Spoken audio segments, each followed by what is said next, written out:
Bonjour à toutes et à tous et bienvenue. Donc, je me présente très rapidement, pardon. Cyril Liébar, je suis chargé de mission pour la région. Donc, nous sommes ravis de vous accueillir nombreux dans le cadre de notre programmation 2022-2023 à ce nouveau rendez-vous des mercredis de l'orientation, intitulé Orientation mode d'emploi, comment aider son adolescent à mûrir son projet d'orientation. Donc, une étape structurante et primordiale que nous allons aborder aujourd'hui. Très brièvement, quelques mots en guise d'introduction avant d'aborder notre thématique. Tout simplement pour rappeler que dans le cadre de sa compétence et de la stratégie qu'elle met en œuvre en matière d'information sur les métiers et les formations, la région Sud-Provence-Alpes-Côte d'Azur, en partenariat avec le ministère et les services académiques, ainsi que le groupe AEF qui organise le webinaire, nous avons souhaité instaurer des rendez-vous réguliers en ligne que nous avons donc baptisés les mercredis de l'orientation. Et ces rendez-vous visent donc à apporter des réponses aux besoins d'information, d'accompagnement des élèves et de leurs parents. On a programmé une dizaine de webinaires entre novembre 2022 et fin mai 2023, webinaires qui visent plusieurs objectifs. D'une part, vous accompagner dans votre cheminement et la phase d'orientation. D'autre part, répondre au mieux à vos attentes et questions pour que cette période soit tout simplement vécue pleinement et non pas subie. Rappelez également que ces webinaires se veulent complémentaires d'une part du travail d'orientation mené en continu dans les établissements scolaires par les professeurs, les psy-EN et dans les CIO.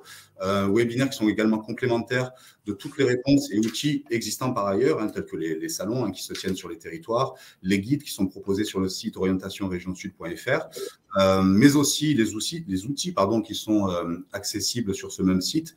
Je pense aux fiches métiers, le recensement justement de tous les salons, la plateforme téléphonique de conseil, le GPS de l'orientation Carte au Sud.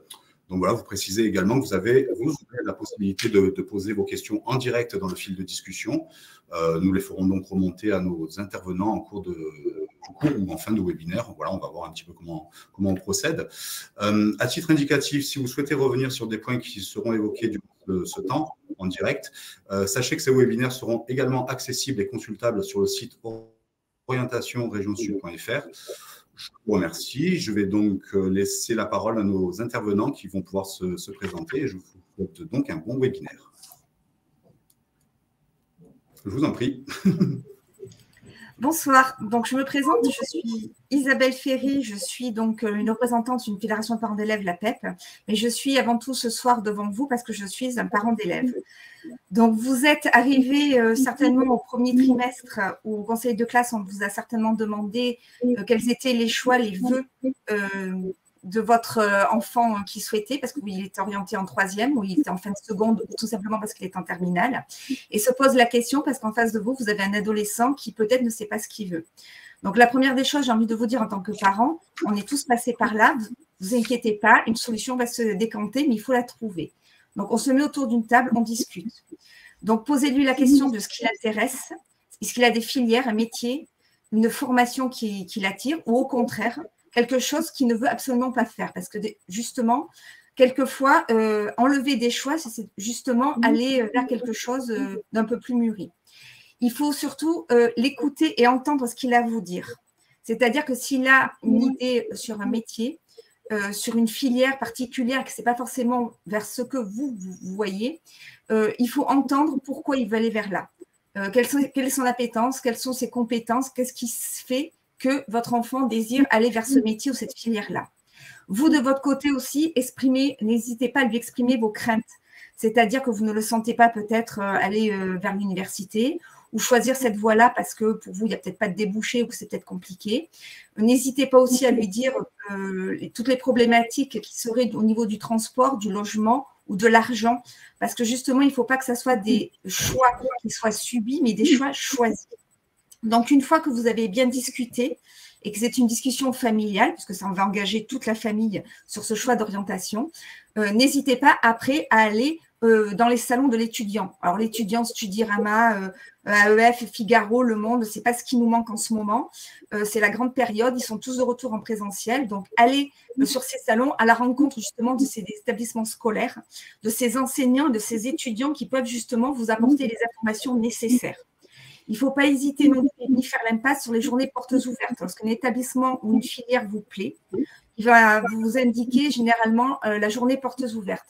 Allez-y, ça permet de voir le cadre scolaire, de rencontrer des enseignants, d'avoir touché du doigt la formation. C'est très important. Pour les enfants qui sont vraiment en incertitude, c'est-à-dire qui n'ont vraiment aucune idée ou qui ont changé d'idée, tout simplement parce que ça existe même en terminale, à ce moment-là, n'hésitez pas à les envoyer vers les CIO, c'est-à-dire vous avez les psy-EN, alors c'est un bien grand mot, mais c'est l'ancêtre, autrefois on appelait ça un conseiller d'orientation, parce que pour les parents c'est beaucoup plus parlant. Et donc à ce moment-là, il va avoir une discussion, donc peut-être en une séance, peut-être en deux, où justement, il va parler avec cette personne-là. Cette personne-là est formée justement, donc non seulement on va tenir compte aussi de ce résultat scolaire de son bulletin, mais aussi de ses appétences, de ses compétences, de ses envies. Je veux dire, et il va débroussailler un peu de façon à trouver des voies ou à lui donner des idées. Donc sur ça, il ne faut pas faire l'impasse non plus.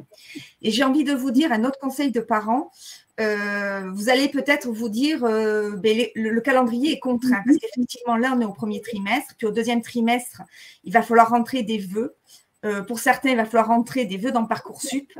Ne vous inquiétez pas, le calendrier, il faut bien en mettre un parce que si on vous donnait 6 mois, une année, je pense que dans une année, vous serez toujours encore en train de chercher la filière ou le métier que souhaite votre enfant. Donc, mais vous avez tout le temps parce que justement, on est allez, on va dire le 1er décembre puisque c'est demain. Les premiers vœux pour le second trimestre, on a jusqu'au mois de mars. Donc, vous avez tout à fait le temps de mûrir ce projet, d'aller à la rencontre de personnes qualifiés, donc que ce soit des conseillers, que ce soit sur des sites informatiques, donc comme le site de la région ou comme l'ONICEP, qui peut vous donner effectivement plein de fiches relais. Donc, n'hésitez pas. Si vous voyez que vraiment la discussion devient très compliquée, il ne faut pas, je veux dire, s'entêter. À ce moment-là, passer le relais à une tierce personne. Donc, ça soit un oncle, un cousin, un frère aîné, une sœur aînée qui est déjà passé par là, de façon à dédramatiser la solution et peut-être que lui va pouvoir justement faire ce dialogue avec votre enfant qui, pour lui, est impossible parce que vous êtes ses parents et que des fois, vous savez, au niveau des adolescents, les parents sont les plus mauvais conseillers. On a tout vu, on a tout entendu ou on est des vieux, donc on ne sait plus ce qui est tendance ou ce qui ne l'est plus. Je l'ai entendu de la part de mes enfants, ne vous inquiétez pas, c'est normal. Donc, du coup, n'hésitez pas à justement vous faire aider par une tierce personne, peu importe qui c'est, mais qui prendra le relais justement au moment où ça devient conflictuel, puisque l'orientation ne doit pas être conflictuelle, mais au contraire, c'est un projet d'avenir. Donc, du coup, ça doit être justement enrichissant et joyeux, parce que justement, c'est de l'avenir de votre enfant dont il est question.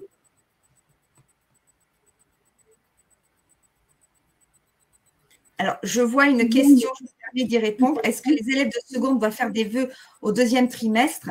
À partir du deuxième trimestre, effectivement, on va demander aux élèves de seconde de faire le vœu soit en voie générale, soit une voie technologique. C'est ce qu'on va leur demander. Et si c'est une voie générale, on va leur demander 3 spécialités, mais ça, généralement, c'est au 3e trimestre que ça va s'affiner. Et si c'est la voie technologique, à ce moment-là, quelle filière? Il en existe 7. Je passe le relais. Merci. Alors bonjour, moi c'est Monsieur Valverde, psychologue clinicien à l'école des parents d'éducateurs. Donc je suis spécialisé dans l'accompagnement à la parentalité et l'accompagnement des liens intrafamiliaux. Je trouve que ce que Madame Ferry a pu évoquer est assez représentatif de ce qui peut se jouer de manière dynamique dans les transactions, les liens autour de cette question du projet d'orientation, qui effectivement engage la question également de l'adolescence et qui demande une écoute spécifique, une écoute bienveillante, active, qui demande d'accompagner un sujet, un jeune homme, une jeune femme dans un temps où il est très difficile de prendre des décisions parce que ce qui se configure à l'adolescence, c'est aussi un petit peu l'instance qui permet de se décider et de décider en général. C'est un travail autour de ses propres idéaux et de sa propre identité. Et comme ces composantes-là sont assez mobiles à l'adolescence, une question simple, en tout cas une question quelle qu'elle soit et telle qu'elle puisse engager le sujet, peut prendre d'emblée des proportions bien plus denses que ce qu'on pourrait imaginer en surface. Choisir une orientation, effectivement, c'est choisir un positionnement qui doit avoir autant trait à l'intériorité de la personne qu'à sa volonté d'extériorité et d'extérioriser, de réaliser. Et c'est finalement un bouclage entre l'intérieur d'une personne et ce qu'elle peut réaliser à l'extérieur qui est assez subtil. Mais effectivement, je pense que quand on a recours à des contenants et des contenus, on va dire, dynamisants comme la famille, les tiers, les lieux où l'information peut être dispensée comme des CIO, des salons aussi, des ressources même numériques comme les fiches métiers que vous évoquiez, Monsieur Liébard, en introduction. Je pense que plus le processus est nourri de composants, plus il est fertile et plus on est capable finalement de fournir à un jeune sujet en quête d'orientation plus un jeune sujet même peut se fournir les moyens. Ce qui est important, c'est qu'il y ait une démarche active aussi. Je pense qu'un engagement et un choix ne peut être pris que quand il est fruit d'une démarche active et fruit d'actes. Et qu'effectivement, plus la personne peut exprimer cette activité dans le choix, moins elle est passivée finalement par un système des contraintes que vous évoquiez tout à l'heure, Madame Ferry, matériel, plus il y a cette possibilité d'activité et d'emprise en tout cas et de contrôle sur le choix qu'on opère et d'engagement aussi moral et individuel, plus on est capable de forger un choix qui s'ancre et qui prend sens. Après, il y a aussi cette question de finalement l'orientation, est-ce qu'on y arrive du premier coup? Est-ce qu'il y a une possibilité justement de se réorienter? Est-ce qu'il est fatal d'échouer dans une première instance, une classe préparatoire, une faculté, un IUT, enfin, quelle que soit la filière? Effectivement, on s'aperçoit dans notre modernité que les choix d'orientation, ils sont assez modulables, que ce soit par la validation des acquis d'expérience, après un temps de carrière, par même des réorientations en première instance après une confrontation à une filière en première année qui ne nous convient pas, via les filières passerelles, par exemple, de l'université, qui permettent de déboucher sur l'une ou l'autre des spécialisations. On voit que cette modularité et cette souplesse permet quand même de se confronter à cette réalité, on va dire, de la réorientation, qui n'est pas une fatalité, mais bien souvent des cas, je n'ai pas de statistiques sous la main, je pense assez fréquentes. Quand on voit le nombre de réorientations de première année d'université, notamment, je pense que c'est un fait commun de pouvoir justement se redéfinir face à cette expérience de soi. Je sais aussi qu'il y a des tutorats qui ont été mis en place au niveau du lycée qui permettent d'appréhender certaines filières avant du coup d'avoir eu besoin d'y être scolarisé. Je trouve que c'est assez enrichissant parce que, outre le lien que ça crée voilà, avec l'expérience concrète, on rencontre une personne, enfin, il y a quelque chose qui est très porteur de ce côté-là et c'est important effectivement de penser que c'est pas une condamnation de s'orienter, mais c'est au contraire une richesse, un tremplin, un aboutissement, mais c'est une possibilité. Je pense qu'on a des ressources à notre époque qu'on n'avait pas avant et il faut les avoir en tête. Mais ce qui est des fois difficile, c'est que les ressources ne sont pas connues de tout le monde. C'est pour ça que je pense que de tels webinaires existent, pour les nommer, les rappeler, les relayer et rappeler qu'effectivement, ce processus, ben, il est porté par plusieurs composantes, institutions, personnes. Et finalement, c'est aussi une histoire de rencontre. Des fois, on peut être inspiré par des gens de notre famille, on peut être inspiré par un pédagogue, on peut être inspiré par une personnalité de notoriété publique. Enfin, c'est finalement comment le sujet, dans sa petite alchimie, son laboratoire interne, va forger ses équations et ses trajectoires, on va dire. Donc après, pour finir un petit peu sur cette question, je dirais que cette épreuve de réalité qu'est l'orientation, on est obligé de s'y confronter et c'est pertinent ça qu'il y ait finalement des échéances. Parce que dans la virtualité du choix, on pourrait presque prétendre à l'immortalité avant de choisir, quoi. Finalement, choisir, c'est une forme de renoncement et c'est nécessaire qu'il y ait des contraintes, qu'elles soient temporelles, physiques, matérielles. Ça aide aussi à se positionner, comme vous disiez tout à l'heure, Mme Perry, le choix par l'écrémage, où petit à petit on supprimerait ce qui ne nous conviendrait pas. En tout cas, cette idée de contrainte et de principe de réalité face à un principe de plaisir où des fois on idéaliserait des choix professionnels parce qu'on ne les a pas rencontrés dans la concrétude ou qu'on ne les a pas expérimentés. C'est toujours cet aller-retour entre le principe de plaisir et des réalités dans le choix professionnel. Et je pense qu'il est d'autant mieux accompagné qu'effectivement les expériences concrètes et des dialogues avec nos pairs. Voilà ce que je pourrais dire sur cette question d'orientation. Bon, bah, écoutez, je vais prendre la parole. Pour commencer, je remercie Madame Ferry et Monsieur Valverde parce que je crois que les mots clés ont été prononcés. Donc, moi, je suis directrice d'un centre d'information et d'orientation et travaille auprès de moi les psychologues d'éducation nationale qui interviennent dans les collèges et lycées publics. Et en centre d'information et d'orientation, on accueille toute personne voulant évoquer des questions autour de son projet. Effectivement, vous dites un mot bien long, psychologue éducation nationale, mais l'intervention de Monsieur Valverde pose bien là où se trouve le sujet, c'est que on s'intéresse au cheminement d'un jeune en devenir et dans une période d'aménagement de son identité, de sa projection, effectivement de construction des valeurs, c'est très important de noter ça, et qu'il faut à la fois c'est riche, effectivement c'est de l'ouverture. Ce que je constate tout de suite, c'est qu'il y a beaucoup d'anxiété chez les familles, chez les parents. On ne vit pas une période de plein optimisme. Et sans doute, qui convient d'abord, c'est de éviter toute pression et dédramatiser ce moment. Effectivement, c'est une étape de vie. Comme M. Valverde vient de le dire, c'est une étape. Rien n'est définitivement posé. Et toute expérience de vie est une expérience. Je parlerai rarement d'erreur d'orientation. Le terme réorientation, très souvent et abusivement évoqué, c'est un cheminement. Au cours d'un cheminement, on a des réussites, de nouvelles rencontres, et on infléchit son parcours. Et parce que beaucoup de jeunes sont paralysés par l'idée que le choix va les enfermer. Redonner cette notion d'ouverture me paraît tout à fait pertinente. La question est de comment les parents peuvent aider par leur présence, bien sûr, par la connaissance effectivement des procédures, du cadre, du rappel du calendrier, et puis aussi parce qu'ils peuvent donner de confiance. Ayez confiance en votre jeune. L'inviter au dialogue avec vous, l'accompagner à des moments de dialogue. Je pense au collège, l'accompagner à des moments de dialogue avec les enseignants, par exemple, dans une posture à la fois de confiance. Vous connaissez votre enfant, les enseignants connaissent leurs élèves, il y a des échanges à faire, il peut y avoir des fois des malentendus, il y a des explications qui peuvent se donner, et on peut aller là sur aussi une dimension de dialogue apaisé. Cette communication se fait dans un temps. Actuellement, premier trimestre, c'est encore un temps où on va évoquer le début d'un projet. Où en es-tu? Quelles sont tes hypothèses? Il n'y a pas encore de choix formulé. Les premiers choix, on va les évoquer au deuxième trimestre, on finalisera au troisième trimestre. Le temps pour les lycéens, je dirais souvent, on a commencé en première, on continue à réfléchir, l'information à disponibilité dès maintenant, et après, le choix va mûrir à partir de février, Parcoursup, on commence à s'inscrire et on continue de réfléchir et on continue de prendre de l'information et de vivre des expériences. À chaque fois, on vit des expériences, on s'engage. Et je le redis, ça doit pouvoir se faire quand même de manière relativement apaisée. N'ayez crainte, l'information, vous l'aurez toujours. Il y a presque tellement de sources d'informations.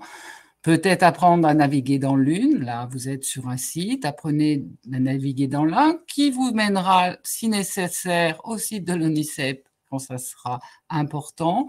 L'espace de rencontre, oui, dans les salons. Alors, après, ça dépend des individus. Le salon, il y a des personnes qui, dans un salon, vont être débordées par de l'information. D'autres savent déjà qui ils veulent rencontrer et vont aller vérifier un projet. Ce n'est pas la même démarche. Donc, le salon, je ne l'imposerai pas comme lieu de vérification de nos projets, comme lieu de première rencontre. Les journées portes ouvertes, oui, c'est peut-être très important, notamment pour les collégiens. Ils vont quitter un milieu très familier. Ils vont se projeter dans un milieu où ils vont grandir, le lycée ou le lycée professionnel. Connaître son environnement est à la fois rassurant et moteur. Et c'est très important. Et la même chose pour les jeunes lycéens, à l'occasion d'une journée porte ouverte, et aussi une occasion de rencontre et de projection pertinente. Mais toutes ces occasions, vous trouverez l'information. Vous pouvez établir vos démarches. Et vous n'avez pas à franchir toutes les étapes. On n'a pas besoin de faire 36 salons, on n'a pas besoin de faire toutes les journées portes ouvertes. Là aussi, ce sont des choses qui se négocient et de manière la plus apaisée possible. On choisit son moment, on choisit son lieu. La personne tiers est intéressante, bien sûr. La famille. Le psychologue éducation nationale peut être une personne tiers à son tour dans le lieu scolaire, aussi au CIO, parce que c'est un lieu qui peut avoir une certaine neutralité. Ce n'est pas le lycée, ce n'est pas mon collège.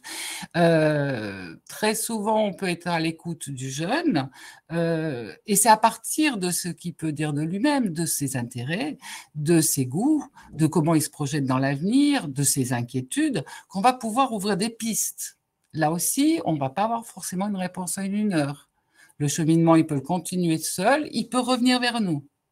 La porte demeure ouverte. Et surtout aussi vous dire que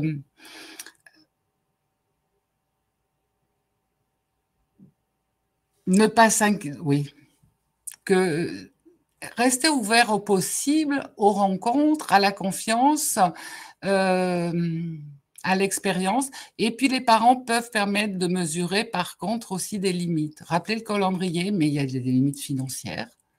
Il peut avoir aussi des limites que ce qu'engage un départ de la ville pour les étudiants. Ce sont des choses qui s'évoquent aussi en famille. Je ne crois pas avoir fait le tour, mais je vais en arrêter, je vais en rester là néanmoins. Alors, ce que je peux vous proposer dans l'échange, c'est de rebondir sur les propos qui se sont tenus. Peut-être Madame Ferry, Monsieur Valverde, n'hésitez pas. L'idée étant, on peut aussi, si vous le souhaitez, peut-être passer à quelques questions en revue. Ça nous permettra effectivement de compléter les propos qui se sont déjà tenus. On a quelques questions. Alors, j'en ai sélectionné quelques-unes.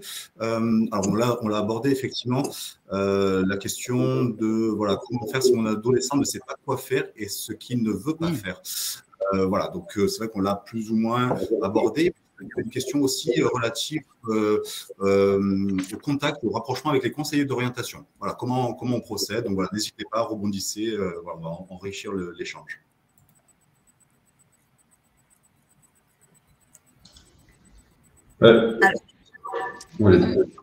Donc, juste pour l'adolescent qui ne sait pas ce qu'il veut faire, je pense que si vous questionnez votre enfant, il a quand même une idée, c'est-à-dire il est capable de vous dire je veux travailler dans un bureau ou à l'extérieur, je veux un patron, je n'en veux pas, je veux un métier qui se renouvelle sans arrêt ou je veux faire des tâches répétitives. Il a quand même certaines idées. Si vous posez les bonnes questions, si vous arrivez à le titiller, je veux dire, il est capable de vous dire certaines choses. Et en fonction de ce qu'il vous dit, effectivement, ça vous donne des pistes de réflexion. Comme je disais aussi, il est capable de vous dire ça, je n'en veux pas. Et c'est déjà fermer des portes. Et donc, du coup, c'est beaucoup plus facile quand on commence à fermer des portes, d'avoir tous les ventails, parce qu'on part avec tous les ventails, et au fur et à mesure, on rabat des cartes.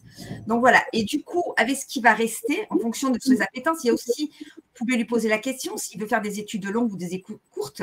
Alors, ce n'est pas parce qu'il va passer en BTS, c'est-à-dire un Bac+2 ou un BUT Bac+3, que forcément, il ne pourra pas faire de poursuite d'études. Mais si pour lui, il faut faire une première marche, et puis en fonction de ces 2 années de BTS, voir s'il a encore de l'appétence pour continuer les études, parce que finalement, il y a pris goût, ou tout simplement parce qu'il a découvert une nouvelle voie et donc, du coup, il veut continuer son orientation pour devenir un peu plus professionnel. C'est ça aussi. Donc, c'est-à-dire, on l'accompagne et généralement, par expérience professionnelle, les enfants ont des idées. Il faut juste les aider à les creuser, à les mettre en forme.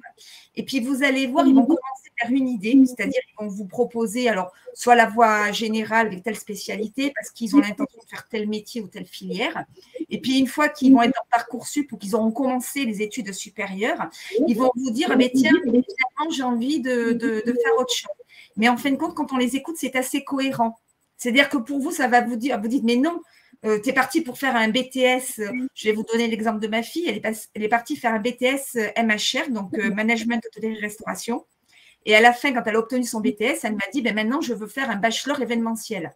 Je me suis dit, mais tu vas faire de la com, quel rapport avec l'hôtellerie-restauration? Mais si, parce qu'au cours de son stage, elle a découvert tout ce qui était événementiel, puisque dans les hôtels, ça existe. Et du coup, c'est vers cette partie-là qu'elle a voulu. Du coup, c'était cohérent. Pour moi, ça ne l'était pas.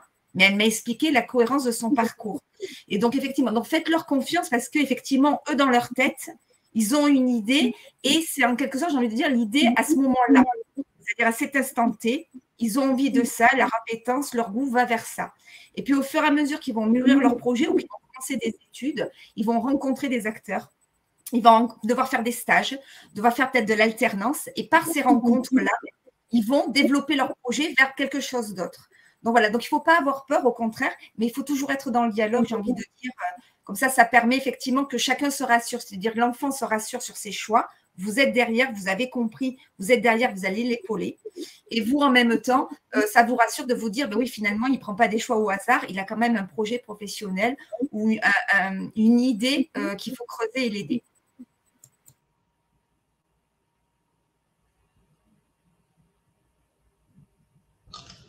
Et pour rebondir effectivement sur cette même question, je pense que oui, c'est la question de comment faire le premier pas sur un long chemin, ce qui a pu être évoqué autant par Madame Ferry que Madame Bartier. Et des fois, quand on est dans le néant comme ça, de ce premier pas, qu'on n'a aucune indication, effectivement, ça repose sur une écoute qualitative qui permet de faire émerger la parole et en tout cas au moins d'en capturer des éléments pour aider le sujet à s'en saisir lui-même. Effectivement, des fois, on peut parler de soi, mais ne pas s'en rendre compte de ce que l'on dit sur soi. Et c'est là qu'on a un rôle finalement dans l'écoute et l'échange qui consiste, ce qui est un peu la base de l'entretien clinique en psychologie, à relater au sujet ou à la personne qui vous parle ce qu'elle peut vous dire sous forme de ce qu'on appelle des relances, des reformulations, quelles que soient les techniques. En tout cas, il y a des méthodes et des techniques pour permettre à une personne de s'entendre, se dire, et finalement s'appréhender, de se découvrir dans une relation d'aide et d'écoute. Et ce qui est encore plus effectivement spécifiquement offert, c'est qu'effectivement dans les CIO, on a justement les psy-EN qui ont des outils même de test pour définir les centres d'intérêt ou en tout cas les qualités qui permettent au sujet de s'en rendre compte quand il est au point de même plus... en tout cas, il y en a pour qui ça convient bien ce genre d'outil. Il y a aussi une écoute qui est fondée parce que c'est des professionnels qui sont des psychologues. Et c'est ça qui est intéressant, c'est que quand la famille, la cellule familiale ne peut plus porter seule les questions de l'orientation, on a aussi voilà, des institutions qui sont complémentaires à ce qui peut se fournir d'écoute dans une cellule familiale, d'outils. Et effectivement, un CIO regorge d'outils pour calibrer une orientation. Ben, pour ma part, pour moi-même, je me suis orienté en psychologie, je suis devenu psychologue suite à un entretien avec un conseiller d'orientation psychologue. Donc vous voyez que ça peut déboucher sur une vocation. Et c'est assez drôle à raconter ici finalement, mais pour moi, ça a été mon cas. J'ai fait cet entretien-là, j'avais échoué une première année de mathématiques et je me suis réorienté, en tout cas, réaxé mon orientation vers la psychologie et ça a très bien marché. Cet entretien était finalement très fertile dans le sens où on a su me prendre en compte et ce qui m'a été suggéré m'a convenu. Et ça m'a été suggéré en très grande ouverture, donc effectivement, il y a un table définitif à faire un choix d'orientation. Et ce qui est intéressant, c'est que c'est cette possibilité de faire expérience. Comme disait Madame Ferry, ben, votre fille a pu rebondir vers encore une nouvelle fenêtre sur son orientation et son avenir. Et je pense que c'est cette vision dynamique du cheminement qu'on doit garder face à des fois la question un peu opératoire du choix où on doit arrêter le choix, mais tout en gardant en tête qu'il y a un cheminement dynamique autour de tout ça. Voilà. Donc, pour répondre comment rencontrer les psychologues d'éducation nationale, en fait, ils assurent donc des permanences dans les collèges et les lycées. Souvent, le plus simple, c'est de demander à la vie scolaire, au conseiller principal d'éducation ou tout simplement au professeur principal où se trouve le cahier de rendez-vous du psychologue d'éducation nationale. C'est propre souvent à chaque établissement ou s'adresser directement au centre d'information et d'orientation. Donc, je dois bien dire qu'effectivement, des fois, c'est un peu compliqué. Nous sommes peut-être pas suffisamment nombreux pour ouvrir toutes les tranches d'accueil que nous souhaiterions, mais je pense qu'on arrive néanmoins à favoriser cette rencontre. J'en profite pour dire qu'on est compris ouvert pendant les vacances scolaires. Donc là, ça ouvre aussi des possibilités. Quant à les questions, effectivement, en partie pour compléter un jeune qui arrive, j'ai pas d'idée. Eh bien, effectivement, on parle de l'écoute. Quand on parle d'un cheminement, d'un parcours, on sait d'abord d'où on part. Donc, la rencontre avec le psychologue d'éducation nationale, se présenter, évoquer ce qui est moteur pour ce jeune dans la vie, ce qui marche bien, quels sont ses points d'appui, quels sont ses freins. Tout ça nous permet d'ouvrir souvent des champs, sans passer forcément par des outils type questionnaire d'intérêt. Là, ces outils, je dirais que c'est vraiment au cours de cette rencontre que les collègues vont appréhender qui peut être utile, que ça soit un support pour favoriser une réflexion. Moi, j'ai vu des jeunes qui étaient complètement rétifs à ce type d'outils. Peur à nouveau de l'enfermement. Je ne suis pas réductible à un questionnaire. Et certains même, suite à certains questionnaires, avoir des effets de panique. Mon Dieu, le questionnaire indiquait que ma vie, mon destin était d'être juriste. Et ça peut être terrifiant d'avoir son destin marqué. Donc, c'est pour ça que j'insiste beaucoup sur la respiration. Et j'insiste aussi beaucoup sur toute expérience construite. Je ne sais pas si vous me direz si vous avez retiré finalement quelque chose de votre expérience de mathématicien, mais la psychologie est aussi une science qui va à un moment recourir aux mathématiques. Donc, et quand vous parlez avec des adultes sur leur parcours, vous verrez que c'est une succession d'étapes et souvent une succession de rencontres. Et que chacune de nos compétences dans la vie, elle est toujours finalement utile. Et sur le métier, attention, ne les poussez pas que sur le métier. La vocation n'est pas une fatalité. Il y a des gens qui ont une vocation, tant mieux, c'est bien. C'est pas donné à tous. Ce n'est pas un impératif. Il peut être entendable qu'un jeune puisse n'avoir envie de formuler que des choix d'études. Et à partir, parce qu'il a des compétences, parce qu'il a des curiosités, il a des désirs d'apprendre, et c'est en nourrissant ce désir d'apprendre, cette curiosité-là, qu'à ce moment-là, des chemins vont s'ouvrir. Et on peut ne pas avoir envie de faire d'études, donc on va regarder comment on peut se former différemment qu'à l'école.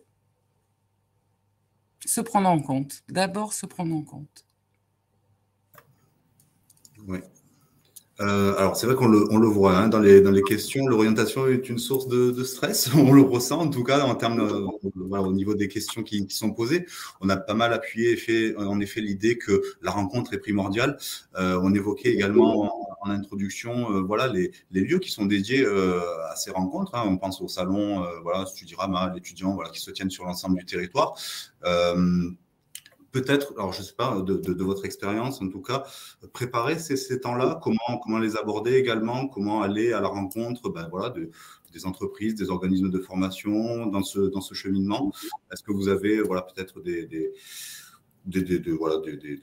trucs et astuces, entre guillemets, en termes de préparation pour ces rencontres ou voilà, qui sont des temps voilà, très présent sur le territoire. Je pense également aux journées portes ouvertes. On avait des questions aussi sur l'organisation de ces temps, comment ils sont organisés, comment ils se tiennent, comment s'informer. Enfin voilà, n'hésitez pas à rebondir sur ces sujets. Alors, j'ai envie de dire que d'expérience pour les salons, aussi bien pour les avoir vécus en tant que parent ou comme animateur, puisque la PEPS est présente sur tous les salons pour justement renseigner les parents un peu perdus. Aller à un salon quand on ne sait pas ce que son enfant veut, y aller comme ça, errer, et je dis que c'est contre-productif parce que les salons sont très grands. Enfin, je veux dire, il y a beaucoup de surface. Vous avez tous les établissements issus bien du public que du privé. Alors, à la rigueur, j'ai envie de vous dire, les conférences peuvent peut-être être des fois intéressantes selon les sujets, à la rigueur. Vous avez effectivement l'ONICEP et les CIO généralement qui sont présents, mais c'est pareil, les psy-UN sont très demandés. Donc, du coup, avoir un petit entretien avec eux, c'est peut-être pas le meilleur endroit, justement, parce qu'il y a beaucoup de monde et que ça va très vite. Donc, du coup, il faut un peu le préparer en amont. Donc, soit les élèves, avec leurs professeurs principaux, parce que ça fait partie effectivement des rôles des professeurs principaux, ont commencé un peu à décanter, c'est-à-dire poser certaines questions à l'élève qui a commencé une réflexion. Les parents de leur côté ont commencé aussi une réflexion avec leur adolescent et donc du coup, ils ont quelques pistes. Même si c'est que des filières, je vais faire du droit, de la communication, du commerce, ça vous donne quelques pistes à aller voir au salon. Mais effectivement, ça va être d'ordre général parce qu'il y a déjà du monde. Les gens ne sont pas forcément très disponibles pour tous vous répondre parce que justement, ça brasse. Donc, du coup, vous allez avoir bien souvent des plaquettes d'informations, des choses assez génériques. Mais c'est l'occasion, par contre, de demander quelles sont les journées portes ouvertes. Alors, par contre, un petit mémo pratique. Pas besoin d'aller au salon pour savoir quand sont les journées portes ouvertes. Vous allez sur Parcoursup. Parcoursup ouvre le 20 décembre, c'est-à-dire la remise à niveau, la remise à plat pour la nouvelle année, c'est le 20 décembre. Vous allez sur la carte des formations et là, vous avez toutes les journées portes ouvertes de tous les établissements de France et de Navarre. Donc là, vous avez, je vais dire, le choix. Et donc, du coup, ça vous permet en une seule fois sur un seul site de trouver effectivement tous les établissements qui intéresseraient ou tous les diplômes ou les filières qui intéresseraient votre enfant. Et il y a indiqué les journées portes ouvertes.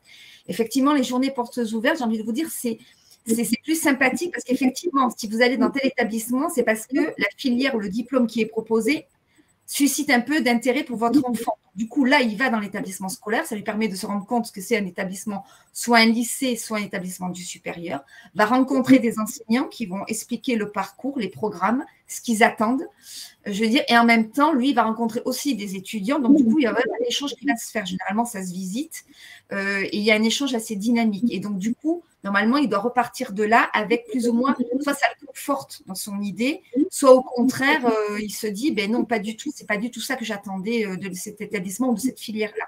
Voilà. Donc, je mise, voilà, les salons, si vous ne savez pas ce que veut faire votre adolescent, ça peut venir, déjà, vous allez le traîner, parce que lui ne sait pas ce qu'il veut, donc vous allez le traîner parce que vous voulez à tout prix une solution. Et tout au long de la journée ou même de la demi-journée, il va, comment dire, il va vivre ça comme quelque chose d'obligatoire, d'obligé, et il va se sentir redevable de vous donner une réponse. Alors que ce n'est pas forcément ça, mais pour avoir la paix, il va vous dire, bon, mais c'est bon, école de commerce, on a trouvé celle-là, c'est très bien, on la prend. Voilà. Donc non, il faut préparer en amont, et même pour vous, honnêtement, en tant que parent, si vous n'avez jamais passé une demi-journée dans un salon de l'étudiant ou de Studirama, peu importe le salon, croyez-moi, il y a beaucoup de bois, il y a beaucoup de monde, la promiscuité et tout, et à un moment donné, vous aussi, ça va devenir pénible. Et ça, c'est du vécu de parents. Je confirme. De tout point de vue, je confirme. Et effectivement, des moments clés, on a dit des étapes. De fait, maintenant, dans la majorité, je dirais, des établissements scolaires, la réflexion sur le parcours, sur les études, la découverte des métiers se mène sur le temps long et pas simplement sur les temps d'étape, choix d'orientation. Quelquefois, il convient même de rediscuter de tout ce qui a pu être vu en séance en classe, en groupe, lors de petits salons d'établissement qui, eux, sont à taille humaine et où des rencontres ont été faites, lors de travail avec les professeurs principaux, d'autres enseignants, de découverte des métiers des études, lors du stage en entreprise, remettre en mémoire toutes les expériences et tout ce qui a déjà été touché de près sur cette question de l'orientation, avant de se précipiter dans les salons, effectivement, interroger ce qu'on va aller chercher comme information, utiliser, maintenant, les familles ont tout à disposition sur le site. Parcoursup suffit en lui-même comme source d'information. On a jusqu'aux journées portes ouvertes, les critères de recrutement. L'invitation, c'est au tutoriel qui permettent d'expérimenter. Donc, je dirais qu'en termes de ressources d'information, on peut se préparer, se questionner, et les salons vraiment pour vérifier. Et on se prépare, effectivement, a priori, on sait qui on veut rencontrer. On vérifie qu'ils sont bien là, parce que selon les salons, vous ne trouverez pas les mêmes stands forcément à Studirama ou salon d'étudiants. Donc, préparez la visite, qui on rencontre, quelles questions peuvent être abordées sur un salon, et effectivement, éviter l'errance de stand en stand qui est plutôt effectivement contre-productive. Ouais, je trouve que ce qui a été dit, c'est finalement un petit peu s'adapter à la logique processuelle de l'orientation et aux étapes qui la constituent, au temps qui la constitue, et finalement pas anticiper sur le désir de son enfant qu'on voudrait voir orienter le mieux possible peut-être, mais effectivement on ne peut pas condamner quelqu'un sous couvert d'émancipation sur l'outil, le temps du désir et le temps de se prononcer, à errer dans un salon. Le salon, je pense que c'est un outil, mais comme vous le décriviez tout à l'heure, il y a un processus un peu en entonnoir qui consiste à petit à petit circonscrire les champs des possibles. Et le salon, je pense que c'est un outil très efficient, mais quand ce processus est déjà entamé. Effectivement, en première instance du processus d'orientation, on ne peut pas immédiatement, je pense, envisager un salon, même si après, je pense que c'est important de considérer les trajectoires individuelles. Il y en a, comme vous disiez, qui peuvent être plus ou moins intrigués par ce genre d'espace, rétifs ou apeurés. Enfin, effectivement, c'est très dur de donner des généralités sur ces principes-là, entendu que je pense qu'il faille finalement dresser le lien de confiance le plus fort possible et le lien d'écoute le plus dense et ancré possible avec son enfant pour savoir ce qui lui correspond et quels sont les moyens qu'on peut lui mettre à disposition pour lui faciliter ou en tout cas soutenir son orientation. Mais je pense qu'à chaque situation familiale et chaque subjectivité, sa configuration, et que c'est vraiment peu évident. Mais comme vous disiez, je pense qu'un salon, ça s'arpente avec une stratégie, et en tout cas, dans une optique. Après, on peut aussi tenter sûrement d'en aborder un sans stratégie, mais à chacun avoir le vécu qui va en constituer et en tirer. Je pense que oui, comme vous dites, c'est important d'avoir un contenant de l'expérience qui est forgé. Et que sans contenant, l'expérience, elle se forge pas nécessairement parce qu'elle s'élabore pas et qu'elle peut être juste vue comme une sorte de trajet passif d'un point A à un point B où on nous aurait déplacé. Mais... Donc l'engagement et l'adhésion et la motricité, comme vous disiez.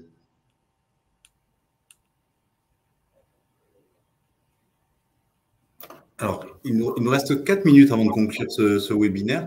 Je ne sais pas si vous voulez peut-être saisir l'opportunité de réponse à une question. Ou, moi, je voulais juste rappeler, effectivement, par rapport à tout ce qu'on s'est dit, toutes les possibilités, le champ des possibles en termes d'informations. Rappeler également qu'au niveau de la région, on a un site dédié qui s'appelle orientation-regionsud.fr, qui est une véritable mine d'informations également sur le sujet que je vous invite vraiment à consulter. Là, vous allez y retrouver effectivement toutes les questions liées à l'offre de formation, les métiers existants, les fiches métiers, tous les guides, le guide post-bac, le guide post-troisième, il y a l'agenda des journées portes ouvertes, tout est référencé effectivement sur le site. Et il y a un outil assez ludique et assez sympa à tester, c'est le GPS de l'orientation. Carte au Sud, n'hésitez pas à le consulter, c'est assez sympa à utiliser et puis ça peut ouvrir le champ des possibles justement avec les passerelles entre les métiers et les formations. Donc voilà, le site en référencement, vous le retrouverez également dans le fil de discussion, il a été affiché. Chers intervenants, je ne sais pas si vous, dans les 3 minutes, si vous souhaitez rebondir sur le sujet. Si je puis me permettre, je vois qu'il y a 2 questions. Parce que en tant que parent, je me dis que c'est toujours frustrant quand on pose des questions qu'on n'a pas de réponse. Je vous en prie. Donc, du coup, pour ce qui est des changements de spé en première ou en terminale, quand vous choisissez la voie générale, vous devez choisir 3 spécialités en première et vous devez en garder plus que 2 en terminale et vous ne pouvez pas changer vos spé. C'est-à-dire que c'est forcément les 3 premières, c'est sur celle-là qu'il faut faire un choix après en terminale, en éliminer une ou en garder 2. Selon qu'on est optimiste ou pessimiste, voilà. Mais effectivement, vous ne pouvez pas revenir en arrière. Je veux dire, une fois que le choix est fait. Donc, pour ceux qui se posent la question, est-ce que je vais bien choisir mes spé par rapport à ce que je veux faire dans le supérieur, référencez-vous à Parcoursup, la carte des formations. Effectivement, les établissements du supérieur vous indiquent quelles sont les spé, j'ai envie de dire royales, enfin celles qu'il faut à tout prix prendre, les spé qui à la rigueur peuvent être en second choix, mais ça donne des profils intéressants, voilà. Et puis ça vous donne une idée des spé qu'il faut absolument pas choisir pour certaines filières. Donc ça, c'est impossible. Et pour la personne qui demandait pour les études à l'étranger, oui, effectivement, votre enfant vous pouvez décider qu'il fasse des études à l'étranger. Donc, il y a 2 possibilités. Soit il part carrément faire un cursus à l'étranger, mais alors attention, vous êtes assujetti au paiement des études à l'étranger. C'est-à-dire que selon où vous partez, renseignez-vous bien sur les tarifs parce que en France, la scolarité est quand même assez accessible, je veux dire, selon que vous partez en Angleterre ou aux États-Unis, je veux dire, les frais de scolarité seront à votre charge, en plus du logement, du transport et du fait qu'il faut aussi les nourrir. Par contre, s'ils rentrent, par exemple, en France, enfin, je veux dire, dans un établissement du supérieur français, il y a le programme Erasmus qui vous permet de faire une année à l'étranger. Et donc, du coup, et si votre élève est boursier, à ce moment-là, il bénéficie de sa bourse française qui peut l'aider justement à se trouver, à se loger ou à payer certains frais alimentaires ou des livres, justement. Donc, voilà, c'est 2 possibilités qui existent effectivement pour faire des études à l'étranger. Voilà, parce que comme je voyais ces 2 questions, je sais qu'en tant que parent, c'est toujours frustrant de ne pas avoir des réponses. Alors, attention sur les spécialités. Effectivement, excellent réflexe si on a un projet très arrêté de vérifier si telle formation indique une appétence pour accueillir un bachelier avec telle ou telle spécialité.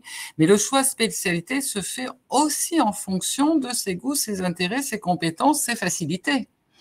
Une spécialité, elle vous ouvrira des portes à condition que vous soyez en réussite.